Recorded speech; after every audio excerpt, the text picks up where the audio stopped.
আসসালামু আলাইকুম। নীলা লাইফস্টাইল যে যেখান থেকে দেখছেন আশা করছি সবাই ভালো আছেন। আলহামদুলিল্লাহ আমরাও ভালো আছি। আমি নীলা ইতালি থেকে বলছি। প্রতিদিনের মতন আজকেও একটা নতুন ভিডিও নিয়ে হাজির হয়ে গিয়েছি। আর আজকের ভিডিওটা সকাল থেকে শুরু করে দিয়েছি। সকাল বলতে সকাল প্রায় শেষ পর্যায়ে মানে শেষ হয়ে দুপুর হয়ে গিয়েছে।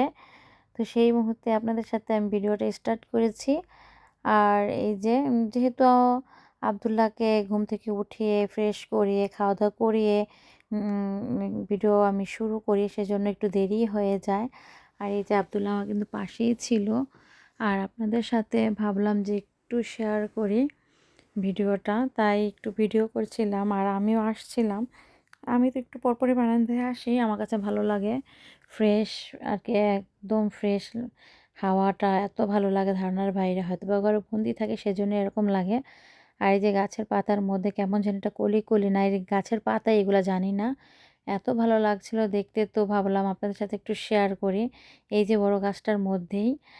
তো দেখা যাচ্ছিল কিনা জানি না ক্যামেরায় আর সরাসরিতেই বাস্তবে অনেক ভালো লাগছিল। আর এবার আমার কাছে মনে হচ্ছে যে সবুজ হয়ে গিয়েছে একটু তাড়াতাড়ি চারপাশ। তাড়াতাড়ি না সবসময় এই সময়ই হয়। তো যাই হোক এই যে একদম হয়ে গিয়েছে। আর রোদও হয়নি। তো যাই হোক রোদও ওঠেনি। আবহাওয়া খারাপই। আর এই যে এখানে তেলের মধ্যে পেঁয়াজটা আমি ভেজে নিয়েছি, রান্না করছি। সেই মুহূর্তে গিয়েছিলাম। ভাতটা হয়ে গিয়েছে। ভাত সবগুলা আরকি ঝরা দিতে পারছিলাম না। চালনের মধ্যে জায়গা হচ্ছিল না সেজন্যই। তো কিছুটা পাতিলার মধ্যে রেখে একটু গরম করে নিয়েছি। পানিটা আগে শুকিয়ে নিয়েছি। আর এই যে এখানে পেঁয়াজটা ভেজে টমেটোটাও একটু দিয়ে দিলাম। কারণ আমার কাছে ইদানিং না একটু ভালোই লাগে। টমেটোটা ভেজে দিলে টমেটোর যে একটা ভেজা, ভেজা কেমন একটা গন্ধ থাকে ওটা থাকে না। আর ঝোলের সাথে অনেক সুন্দরভাবে মিশে যায়। আমার কাছে খুবই ভালো লাগে। তো এই যে এখানে দিয়ে দিয়েছি টমেটো। তারপরে যে একটু টমেটোর সাথে যা, যা দেওয়া দরকার ছিল একটু পানি দিয়ে হলুদ ফাঁকি, তারপরে একটু ধনিয়া ফাঁকি দিয়ে দিয়েছি। আর এই যে এখানে শুধু রসুন এখানে শুধু রসুন আমি ব্লেন্ডার করে নিয়েছি। আদা আর রসুন আমি ব্লেন্ডার করে আরেকটা বক্সের মধ্যে রেখেছি। তো এগুলো হচ্ছে শুধু রসুন। একদম মনে করেন কি বলবো আমি মোবাইলে একজনকে দেখেছিলাম যে বলেছিল যে সবকিছুতে আদা রসুন বাটা খায় না শুধু রসুনের আর কি তরকারিটাই তারা খায় গোস্ত জাতীয় খাবার হলেই আদা আর রসুন পেস্টটা ওনারা ব্যবহার করে তরকারিতে আর এমনিতে মাছের তরকারিতে রসুন বাটাটাই খায়। তো ওরকম দেখে আমি ট্রাই করা শুরু করেছি। ১ম এ ভালো লাগেনি কিন্তু না ১ম এ ভালো লাগেনি বলতে ওরকমভাবে আরকি চেষ্টা করিনি। তো আবার এমনিতেও বরাবর আমার কাছে রসুনের ঘ্রাণটা খুবই ভালো লাগে, অনেক ভালো লাগে। তো এই যে আমিও শুরু করে দিয়েছি। আমার কাছে খুবই ভালো লাগে। আর আমরা সবসময় এখন রসুনের ই বাটা দিয়েই তরকারি রান্না করে খাই। আমার কাছে অনেকই ভালো লাগে। আর এখানে শাক পাতাগুলো বেসনে ছিল, ধুয়েছিলাম। তো পড়েছে সেগুলো তুলে নিলাম এখন।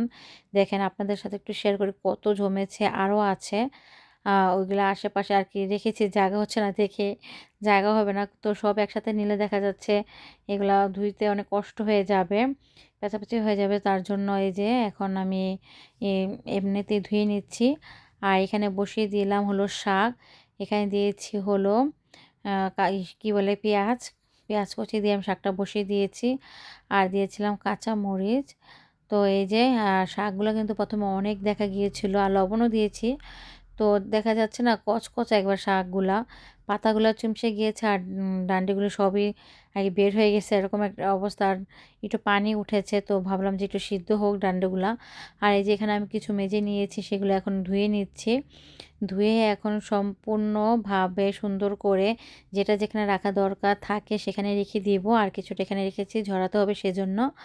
আর এখানে কিন্তু আমি এই যে অলরেডি সবকিছুই রেখে দিয়েছি। আর এখানে ফ্রাই প্যানের মধ্যে তেল দিয়ে রসুন কুচি, পেঁয়াজ কুচি দিয়েছি, শাকটা বাগার দিব।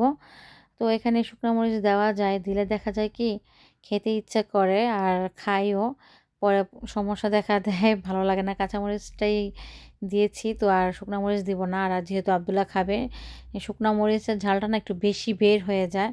খায় না যে একটা আছে না যে আগ্রহ করে একটু মুখে দেয় ওইটাও নষ্ট হয়ে যাবে। সেজন্যই আরকি যাই হোক যতটুকুই আলহামদুলিল্লাহ। কিচ্ছু হবে না। এতটুক ঝাল কি আর করব এখন ঝাল খেতে ইচ্ছে করলেও পারি না। আর এখানে কিন্তু আমার প্রায় অলরেডি অনেক কাজই শেষ করে ফেলেছি। আর এই যে এখানে মাছ রান্নাটা একেবারে আলু দিয়ে পাতলা ঝোল, টমেটোও তো দিয়েছি। কিন্তু খুবই ভালো লাগছিল। গরমের মধ্যে কিন্তু এরকম পাতলা ঝোলই ভালো লাগে আর আমরা খাইও। আর এই যে এখানে খাসির তরকারিটা একদম জাল করে নিয়েছি। দেখেন ভাজা, ভাজা করেছি। তেলটা সব বের হয়ে গেছে এরকম একটা অবস্থা দেখেন। তো রেখে দিয়েছি এগুলাও খাবে আজকে দুপুরে। আর এই যে এখানে আমার শাকটাও রান্না হয়ে গিয়েছে দেখেন। অনেক সুন্দর হয়েছে। তো এখানে কাপড়-চোপড় দিয়েছিলাম। আরও কিছু কাপড়-চোপড় আছে। আর এখানে আমার জুতাগুলো দেখেন একদম নষ্ট হয়ে আছে। এগুলো ধুইতে হবে। তো হাতেই ধুবো আমি এগুলা। তো সময় পাচ্ছিলাম না দেখে এখানেই রেখেছি। তো এখানে থাকলে আমার আর গিয়ে নিয়ে আসতে হবে না। এখান থেকেই ধুয়ে নেব। আর কাপড়-চোপড়গুলো আমি মেশিনে দিয়ে দিয়েছি আর আমার ছেলে দুষ্টামি করছিল। আর এটা নিচে সবসময়ই যায় আমার ছেলে। তো যাই হোক, এই যে অনেক কাপড়-চোপড় শুকিয়েছে এগুলো একটু রোদে দিয়ে তারপর নিয়ে যাব ঘরে। আর আপনাদের সাথে একটু শেয়ার করছি আবহাওয়াটা। দেখেন সকালে ভালো ছিল না, দুপুর দিকে একটু ভালো ছিল। এখন আবার এই অবস্থা। আমার এরকম দেখলে তো ভালোই লাগে না, একদম ভাল লাগে না। তো তারপরে দেখলাম কোথায় একটু রোদে আছে কি না, দেখলাম যে নেই। তো দেখতে, দেখতে এক পর্যায়ে দেখলাম যে পাহাড়ের একদম উঁচায় দেখেন একটু রোদ দেখা যাচ্ছে। সেটা আপনাদের সাথে শেয়ার করলাম। অনেক সুন্দর লাগছিল। রোদ কিন্তু অনেক ভালোই রোদ উঠেছিল কিন্তু একটু বোঝা যাচ্ছে না। তো কে জানে জানি না একেক সময় একেক রকম এই দেশের মন মতলবই বোঝা যাচ্ছিল না। আর এই যে এখানে ক্যাপসিকাম সন্ধ্যার নাস্তা হিসেবে নিয়েছি ৩ কালারের ক্যাপসিকাম। তো এগুলা দিয়ে এখন আমি নুডলস রান্না করব আমার ছেলের জন্য আর আমার জন্য। তো আমার ছেলে তো এই ক্যাপসিকাম খাবে না। তো এগুলা হচ্ছে আমার জন্যই নিচ্ছি। ৩ আইটেমের ৩ রকমের আরকি। ৩ টা কিন্তু ৩ রকমের ফ্লেভারও আছে। তো আমার কাছে সবচাইতে বেশি ভালো লাগে সবুজ যে ক্যাপসিকামটা আছে না ওইটার ঘ্রাণটা একটু ঝাঁঝালো আমার কাছে খুব ভালো লাগে। আর এই যে সবসময়ের মতো ওভেনেই নুডলসটা আমি এখন সিদ্ধ করে নেব। সবসময় আমি ওভেনেই সেদ্ধ করে নেই। আর এই যে এটা হচ্ছে একটা মজাদার চকবারার মতনই খাবার, এটাকে খাবো আর রান্না করব। তো গরম হয়ে গিয়েছে ফ্রাই প্যান, তার মধ্যে সামান্য পরিমাণে তেল। তেলটা দিয়ে দিব ৩ রকমের ক্যাপসিকাম আর হচ্ছে পেঁয়াজ।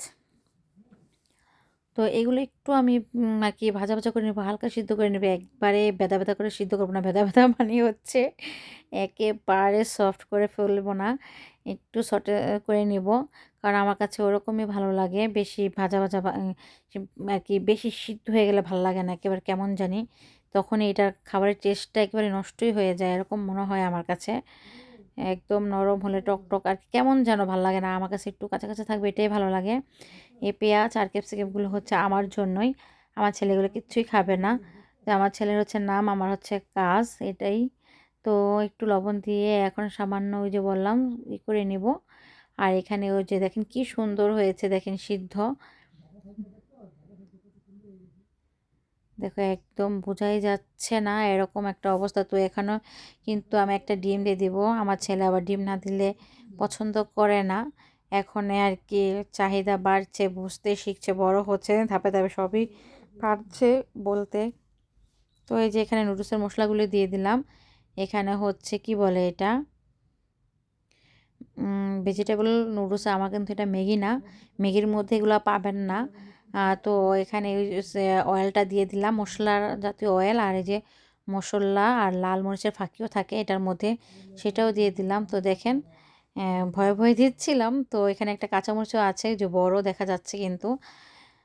তো তারপরে যে সব মিক্সড করে নেব আর সামান্য লবণও দিয়েছি। আর এই যে আমার কালারফুল নুডলসটা ইতিমধ্যে হয়ে গিয়েছে। আর নুডলস খাবো, কোক থাকবে না সেটা তো হতেই পারে না।